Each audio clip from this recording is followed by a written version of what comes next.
قال نبی صلی اللہ علیہ وسلم انفق انفق علیک او کما قال علیہ السلام۔ نبی اکرم صلی اللہ علیہ وسلم نے فرمایا جو بندہ یہ چاہے کہ مجھ پر رزق کی تنگی نہ ہو، میری مالی حالت کمزور نہ ہو، تو میرے محبوب نے فرما دیا کہ ایسے بندے کو چاہیے کہ دوسروں پر خرچ کرنا شروع کر دے۔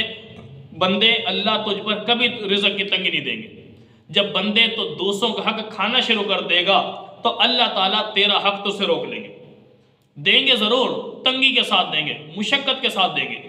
آج ہر کوئی جس سے بھی پوچھا جائے پریشان ہے، کاروبار بند، معاملات خراب، لین دین کے معاملات ٹھیک نہیں۔ وجوہات کیا ہے؟ وجوہات اس کی یہ ہیں کہ آج میرے مسلمان نے زکوٰۃ دینا چھوڑ دیا، ٹھیک ہے، میرے مسلمان نے دوسرے معاملات خرچ کرنے کے جتنے مواقع تھے ان سے مسلمان پیچھے ہٹ چکا، اپنا ساری کمائی دنیا پر ضائع کر رہا ہے۔ انسان